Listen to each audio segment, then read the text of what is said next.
When a customer is interacting with you or anyone, customers look for red flags. As human beings, we are here today because our ancestors in the past avoided danger. The the the people in the past that didn't avoid danger got eaten by lions or whatever happened to them. So their DNA isn't here. The people's that DNA that's here avoided danger, right? So customers in general, even you yourself, if you think about it, if you're walking through the mall and there's some person at a kiosk and you don't get a good vibe from them, do you go over there and say, "Hey, I'm not getting a good vibe from you. Let me buy your stuff"? No, you don't. You if you think about it, where you're always looking to not get ripped off. You're always looking to not get scammed because you realize that that's happening out there. And I know there's some people here or there that are just kind of naive and they leave themselves vulnerable to that type of thing. But overall, as a person in the communication business and sales type of business, where communicating amongst back and forth to other people, we need to be cognizant of this fact that humans are looking for red flags, right? You've probably heard it before. You might have said it yourself. I didn't get good vibes from that person. What does that mean? It's another way of saying that person gave me some red flags or something I didn't feel comfortable with. So the reason why this is important to understand is that you want to be able to take a look back, to be able to take a step back and realize when you're communicating, what is it you're communicating to the customer? Does it make sense to the customer?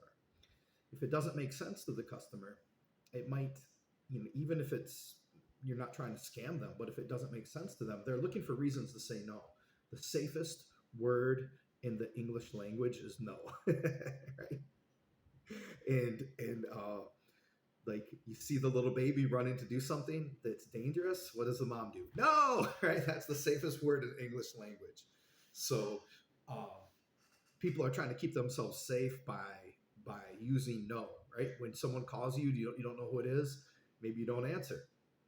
That's a no. You think it's a scammer? You think it's a robocaller? You don't answer. That's a no. No, I'm not picking up the phone. That's what's safer. So so how do you use this as a lead generator?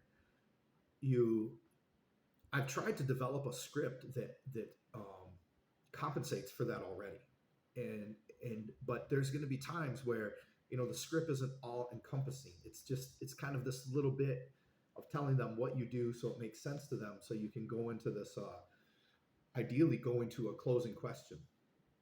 But overall, you want to understand in this big picture context that if things don't make sense to the customer, then that's a red flag to them, right? People don't generally put themselves in a situation where it doesn't make sense.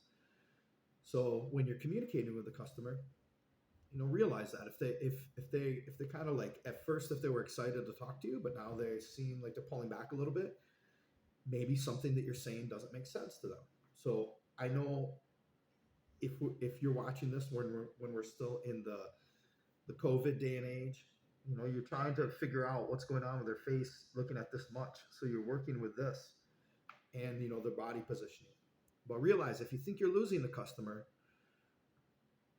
consider something's not making sense. You might even be in a situation where you could ask the customer, "Sir, it seems like maybe I've kind of confused you a little bit, or something doesn't make sense. What doesn't make sense?" And you don't do it rudely. You just kind of say it and let it go from there. And the reality is, if this in the big picture didn't make sense, then Home Depot and Costco wouldn't have us in their store. Home Depot and Costco have a lot to lose. They didn't get to be where they're at by saying yes to everything and being naive and just letting anyone be in the door. So, uh, so we as a company, Island Comfort, we do the right thing.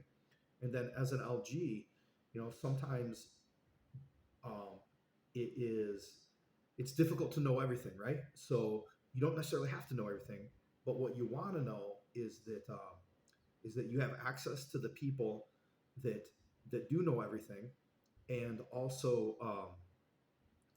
understand that if it doesn't make sense to the customer, they're probably not going to move forward, right? And you're just going to have to kind of use that as a big picture tool. And while you're talking to customers after a customer leaves, use that to manage yourself and diagnose your own situation that happened with a customer, to figure out, like, how can I communicate more effectively? What am I saying? And because sometimes what happens is that, not just in this particular position, but in lots of different sales positions or just times in life, people will mistake "I told the person" with "the person understood."